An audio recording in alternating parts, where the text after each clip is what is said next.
네, 오늘은 6월 16일 수요일입니다. 본문은 잠언 24장 23절에서 34절까지, 잠언 24장 23절에서 34절까지 보도록 하겠습니다.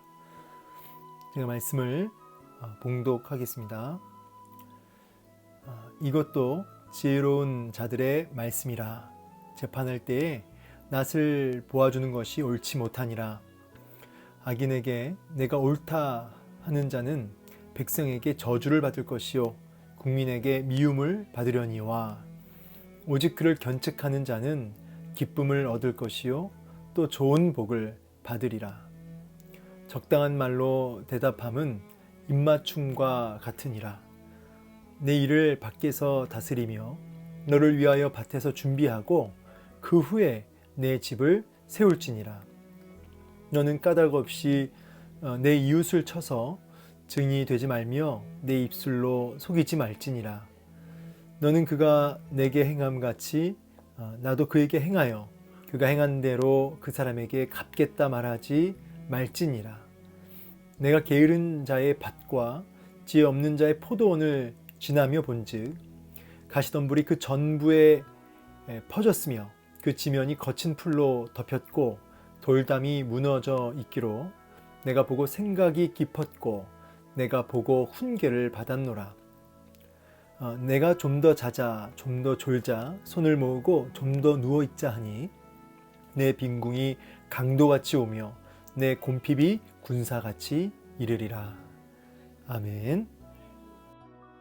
네, 오늘 본문을 통해서 또 우리가 순종해야 할 하나님의 뜻을 또 함께 살펴보기를 원합니다. 오늘 보면 23절에서 이렇게 말씀을 시작하십니다. 이것도 지혜로운 자들의 말씀이라. 재판할 때에 낯을 보아주는 것이 옳지 않다, 옳지 못하다. 여기 낯을이라고 한 단어는 이제 관심. 그러니까 이렇게 아는 얼굴이라고 이렇게 특별히 더 관심을 가져다 주고 그렇게 재판을 불공평하게 하면은 안 된다라는 말씀이죠.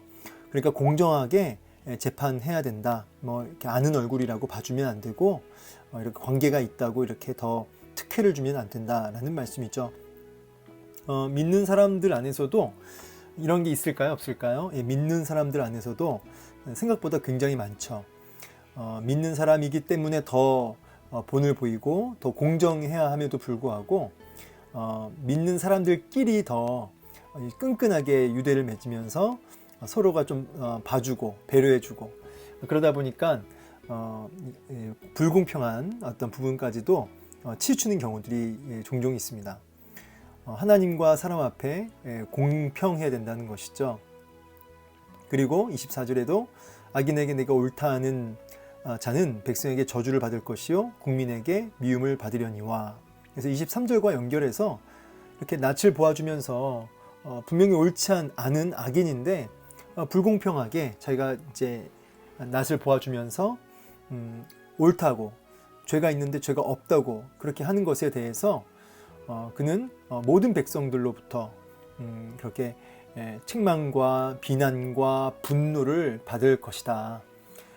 여러분, 우리 예수를 믿는 사람들은 하나님의 공의를 드러내야 됩니다.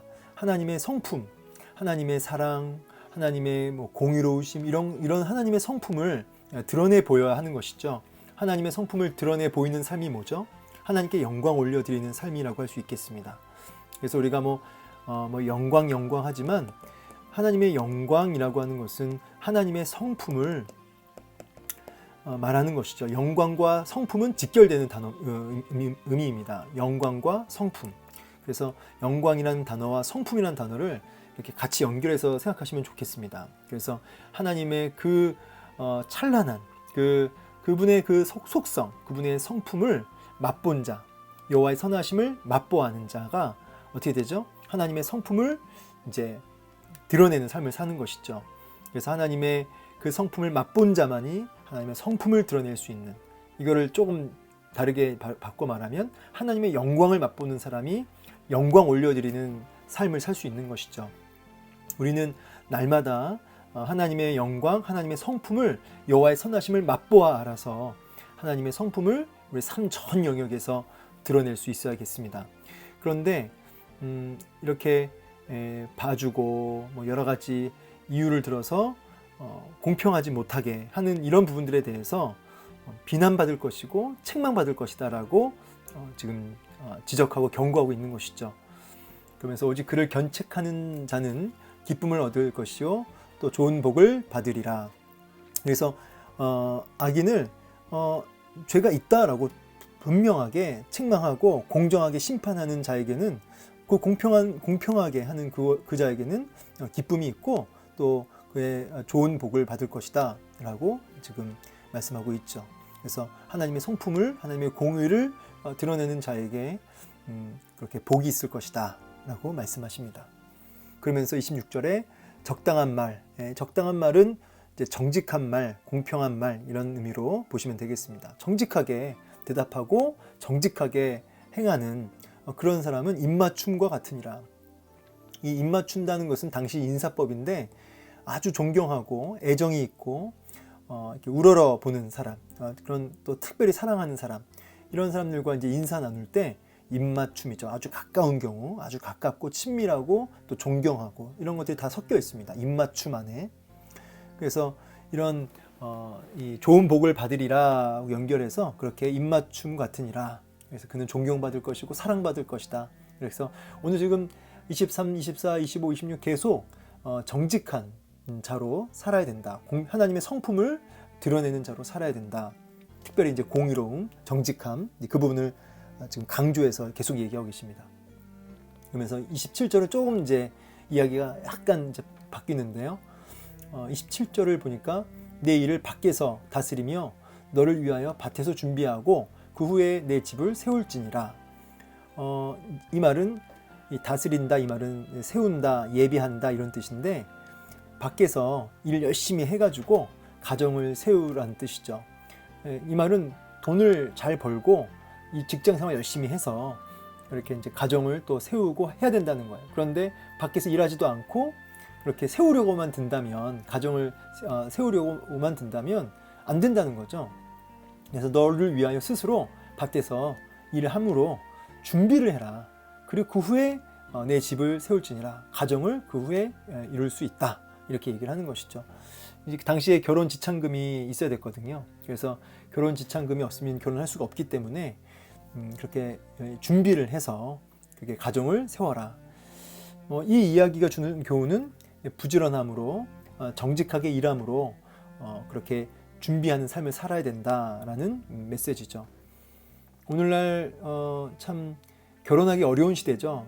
결혼하려면 참 얼마만큼의 돈이 필요한데 오늘날 많은 청년들이 이 부모님의 도움 안 받고 스스로 집을 마련하고 어떤 가정을 일구기 위해서 돈을 벌어야 되는 그 준비를 해야 되는 과정에 보면은 불가능에 가까울 정도로 참 힘들죠. 그래서 결혼을 포기하고 살아가는 청년들도 얼마나 많은지 모르겠습니다. 참 불쌍하죠.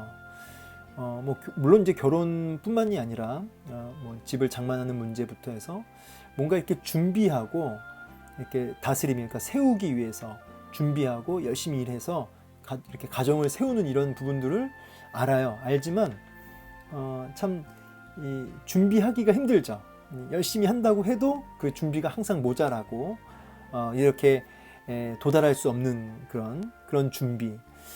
그게 오늘날 현실인 것 같습니다. 그럼에도 불구하고 성경은 이렇게 말씀하시죠. 그럼에도 불구하고 준비해야 된다. 여러분 이제 제가 이제 정말 하고 싶은 말씀을 이제 좀 드리자면 참 이 23절부터 계속 공의로움에 대해서 얘기를 하셨고 정직하게 해야 된다. 사실은 이런 부분은 꼭 성경이 아니어도 일반 윤리나 도덕책에서도 볼 수 있어요. 일반 윤리나 도덕책에서도 공평해야 된다, 정직해야 된다, 공의로워야 된다. 그러면은 백성들이 그걸 다 알아보고 그를 귀하게 여기고 이렇게 막 봐주고 이렇게 불공평하게 하는 사람들은 그는 모든 백성들로부터 이렇게 비난받고 분노를 사게 되고 이거 뭐 당연한 거 아닙니까? 이게 꼭 성경 안에 있어서 진리이기도 하지만은 성경 밖에서 자연인들 예수 안 믿는 사람들도 이 말씀에 대해서 다 동의가 되고 세상 그 기본 윤리 도덕하고 똑같은 내용이에요. 27절도 당연히 열심히 준비하고 정직하게 일해서 앞으로의 일을 도모하고 가정을 세우고 이런 건 당연한 것들이죠. 근데 이제 제가 이 말씀을 묵상하면서 예수 믿는 사람들에게 이 말씀이 어떻게 좀 더 접목되고 적용되어야 할까 좀 묵상하면서 마가복음 6장 22절 26절 말씀을 좀 보게 됐는데요. 이 마가복음 6장 22절 26절 말씀은 한번 볼까요? 한번 보겠습니다. 헤로디아의 딸이 친히 들어와 춤을 추어 헤롯과 그와 함께 앉은 자들을 기쁘게 한지라.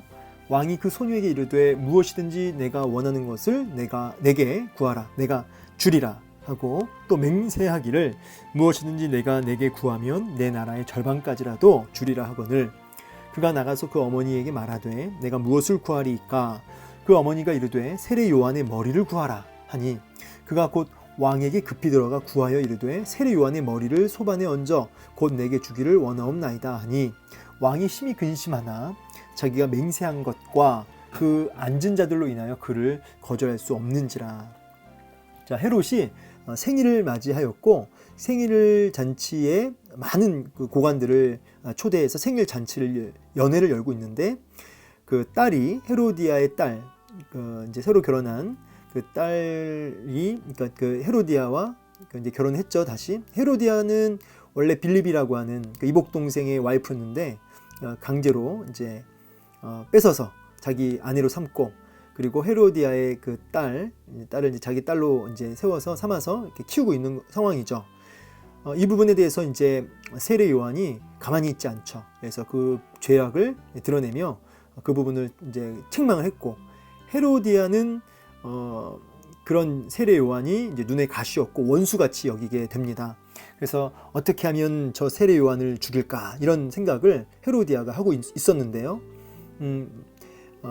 이 헤롯이, 근데 문제는 헤롯이 이 세례 요한을 좀 두려워했어요. 그가 말하는 메시지들도 참 이렇게 두렵게 받고 귀하게 하나님의 사람으로 여겼던 부분이 있었습니다. 그래서 함부로 하지 않았거든요. 그것을 헤로디아도 알았기 때문에 세례 요한이 빨리 이렇게 눈에 가시었고 빨리 죽이고 싶었지만 쉽게 죽일 수가 없었던 거죠. 근데 이제 기회를 잡은 거예요.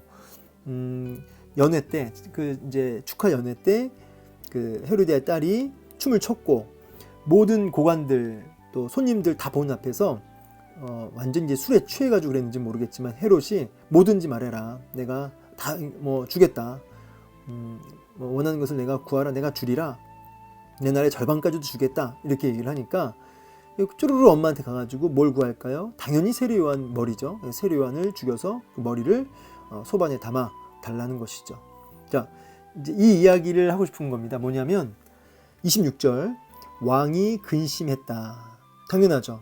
세례 요한을 헤롯은 어느 정도 어떤 사람인지 알고 있었고 하나님의 사람임을 분명히 알았어요. 근데 자기가 맹세한 것과 또 그 앉은 자들, 이제 손님들 있죠. 손님들, 고관들, 그들로 인해 그 사람들이 다 보고 있잖아요. 그래서 그것들로 인해서 그들 앞에 이제 또 체면이 상하면 안 되니까 거절할 수 없어서 결국은 세례 요한의 목을 소반에 이제 잘라서 소반에 담아 이제 주죠. 자, 왜 이 이야기를 갑자기 하냐면 이 헤롯도 사람들이 지켜보고 있으니까 번복할 수가 없었던 거예요. 그래서 자기가 내뱉은 말을 쉽게 말해서 정직하게 공평하게 했던 말을 지켜야 되는 상황이 된 거고, 그래서 그 말을 번복하지 않고 지켰죠. 그러니까 이것만 놓으면은 이제 이게 좀 정직하게 행한 거예요. 자기가 말한 말을 지킨 거죠. 근데 그렇게 하게 된 동기가 뭐냐면 분명히 마음은 불편했지만 사람들이 다 보고 있었기 때문에, 자기 체면 때문에 그렇게 했다는 거예요. 자, 이 이야기를 이렇게 길게 한 이유는 오늘 우리가 정직하게 하나님의 그 공의로운 성품을 드러내고 그 다음에 옳고 그름을 분명하게 말하는 그런 정직한 입술, 정직한 공평한 삶, 정직한 삶. 여러분, 이렇게 살아야 되는 이유가 뭘까? 우리가 이렇게 열심히 준비하고 예비하고 땀을 흘려 부지런히 일해서 앞으로를 이렇게 세워가는 이제 가정을 일구고 하는 이런 모든 것들에 있어서 정직하게 부지런함으로 이렇게 살아야 되는 이유가 뭘까라고 했을 때 그것은 단순하게 윤리 도덕적인 측면에서 접근하지 말고 하나님이 보고 있다는 거죠. 하나님이 보고 있다. 우리 아까 헤롯은 누가 보고 있어요? 고관들이, 손님들이 보고 있다는 거죠. 손님들이 보고 있어도 자기 체면 때문에 그 이야기를 정직하게 그렇게 행동을 했는데 두말하지 않았는데, 여러분 우리는 고관들이 아니라, 사람들의 눈이 아니라 온 우주를 창조하신 창조주 하나님께서 우리를 지켜보고 있다 이 말이에요. 예, 어떻게 말하나, 어떻게 행동하나. 여러분 이러니까 어떻게 돼요? 하나님이 보고 계시니까 이 헤롯은 자기 체면 때문에 이렇게 한 거잖아요. 근데 하나님이 보고 계시면 어떨까요? 하나님이 보고 계시기 때문에 우리는 우리 체면을 넘어서 하나님 앞에 두려운 마음으로, 또 하나님을 사랑하는 마음으로 하나님 앞에서 그 일을 하게 되는 거죠. 여러분 하다못해 어떤 말과 행동을 할 때, 제가 이제 신방을 가면 사모함으로 기다리는 그 이제 집사님이나 권사님들이 있어요. 그러면 이제 그분들이 사모함으로 간절함으로 이렇게 신방을 받는데 어린 자녀가 막 난리를 쳐요. 그런데 평소 같았으면, 만약에 목사님이 없었으면, 안 보고 오셨으면 아마 이제 막 소리치고 그 자리에서 아마 확 잡았겠죠. 그런데 목사님이 앞에 계시고 보고 있으니까 계속 그냥 눈치만 주고 쉿쉿 막 이렇게 손가락질만 하고 함부로 못 하는 거죠. 왜냐하면 보고 있으니까. 여러분 누가 보고 있느냐, 그것을 의식하느냐에 따라서 우리의 행실이 달라지는 거죠. 여러분 하나님이 보고 계신다. 하나님이 보고 계신다. 그렇기 때문에 영적인 긴장감을 가지고 우리의 말과 행실에 있어서 뭐랄까요, 틈을 주지 않고, 여지를 주지 않고, 핑계를 대지 않고 정직하게 생각할 거리도 없어요. 유혹받을 거리도 없어요. 하나님이 지금 이렇게 불꽃 같은 눈으로 쳐다보고 계시니까 이렇게 고민하고 계산하고 이럴 거리도 없는 게, 하나님이 보고 계시니까 그 일을 정직하게 행할 수밖에 없는 거죠. 그리고 부지런히 준비를 하는 거죠. 집을 세우기에 턱없이 부족한 준비고 돈이지만, 그러나 하나님 보고 계시니까 내가 할 수 있는 만큼 준비하는 거죠. 결과는 주님께 맡기고, 하나님 보고 계시니까, 신실하신 주님이. 그래서 하나님 보고 계신다, 이 부분을 얘기하고 싶었어요. 하나님이 보고 계심을 느끼십니까? 여기 내가 보고 생각이 깊었다, 내가 보고 훈계를 받았다, 이러면서 이제 뭐라고 하냐면, 내가 좀 더 자자, 좀 더 졸자, 손을 모으고 좀 더 누워있자 하니 빈궁이 강도같이 오며 곰핍이 군사같이 이른다. 여기 좀 더 자자, 좀 더 졸자, 조금만 이런 뜻이에요. 조금만, 아니면 잠시 미루는 거죠. 약간 틈을 주는 거예요. 한참 자겠다는 게 아니라 잠깐만, 5분만 조금만 내가 좀 졸겠다, 이렇게 자꾸 핑계와 이유를 대는 거죠. 이런 게 틈이에요. 틈. 이게 뭐냐면 영적 긴장감을 잃어버린 모습입니다. 이게 게으름이죠. 영적 긴장감을 상실한. 그래서 작은 틈을 계속 만드는 거예요. 작은 틈을 끊임없이 만들어서 이 정도는, 이거는 하면서 합리화하면서 조금씩 이렇게 틈을 만들어요. 그것은 영적 긴장감을 상실하게 만들고, 영적 긴장감이 상실한 사람은 이제 이렇게 곰핍과 그 다음에 고통이 이제 따르는 거죠. 그래서 결국은 황폐케 되는 거예요. 이렇게 황폐케 되는. 여기 가시덤불이 전부를 펴졌으며 지면이 거친 풀로 덮였고 돌담이 무너졌고, 이게 다 게으른 자의 그 밭과 포도원의 모습 아닙니까? 그렇게 완전 황폐하게 되는 것이죠. 그래서 결국은 하나님이 보고 계신다는 것을 의식하는 사람은 이렇게 까닭없이 함부로 이웃을 함부로 할 수 없고 정직하게 살아간다는 거죠. 심지어는 29절 복수도 하지 말라는 거예요. 복수. 내가 갚겠다, 내가 똑같이 행해주겠다, 똑같이 갚겠다, 그렇게 말하지 말라는 거예요. 마태복음 5장 43절에 보면 이제 또 내 이웃을 사랑하고 내 원수를 미워하라 하였다는 것을 너희가 들었으나, 그 다음에 46절에 너희가 너희를 사랑한 자를 사랑하면 무슨 상이 있으리요? 세리도 이와 같이 아니하느냐 하면서 하나님께 그 원수 갚는 것도 하나님께 맡기고, 오히려 그렇게 갚지 말고 오히려 그를 사랑하고 섬겨야 된다는 거죠. 이렇게 말도 안 될 정도로 참 불가능한 일을 하나님이 우리에게 명령하실 때는 그게 가능한 비결이 뭐냐, 바로 하나님이 보고 계신다는 것이 분명해질 때예요. 오늘 말씀의 이제 결론은 이제 어떤 계속 강조되는 게 공의롭게 살아야 된다, 정직하게 살아야 된다. 오늘 하루 공의와 정직함으로 오늘 우리가 말과 행실을 해야 된다는 거죠. 그리고 이제 좀 더 자자, 좀 더 눕자면서 게으르지 말라고, 핑계 대지 말고 게으름, 오늘 이렇게 교훈을 주셨어요. 이런 분명한 교훈이 있는데 이것은 이제 현상적으로 보여지는 결론이고, 본질적인 내 메시지의 핵심 뭐죠? 하나님이 보고 계신다. 하나님 보고 계신다. 정말 하나님이 보고 계시면 딴짓 못하죠. 조금만 내가 뭐 좀 자겠다, 뭐 이런 소리 못하죠. 영적 긴장감을 가지고 그렇게 살게 됩니다. 하다못해 여러분, 저도 이렇게 담임 목사님 만날 때 긴장하게 되잖아요. 여러분, 하나님을 오늘 하루 종일 내가 대면하고 산다라고 했을 때는 우리가 영적 긴장감을 가지고 하나님 앞에서 살아갈 땐 뭐 이렇게 틈이 없어요. 딴 생각할 여력이 없습니다. 그냥 정직하게 행하는 거죠. 뭐 감히 어떻게 이렇게 낯을 봐주고 불의를 행할 수 있겠습니까? 그렇죠? 네, 오늘 하루 공의와 정직과 또 부지런함이 우리 삶 속에 있어지는 그 원동력이 바로 하나님 보고 계신다라고 하는 그 전제로 일어나기를 원합니다. 똑같은 정직한 삶도요, 그 무엇에 의하여 정직하냐가 중요한 거예요. 무엇에 의하여 그렇게 말하고 행동하느냐, 그게 중요한 거죠. 단순하게 정직하게 했다, 이게 아니라 그 원동력이 하나님이 보고 계시기 때문에가 되어야 한다는 거예요. 요셉처럼요. 네, 오늘 하루도 하나님이 보고 계시기 때문에 오늘도 이 불의한 세상에서 정직하게 하나님의 성품을 드러내 보이고 부지런함으로 오늘도 주어진 일에 막막해도 이렇게 준비한다고 뭐 집을 마련할 수나 있을까? 그런 생각을 잠깐 접어두고 하나님 보고 계시니까 그 앞에 충성할 때 하나님이 놀랍게 그를 책임지시고 이끄시는 역사들을 맛보고 경험할 수 있는 은혜가 있기를 주의 이름으로 축복합니다. 감사합니다.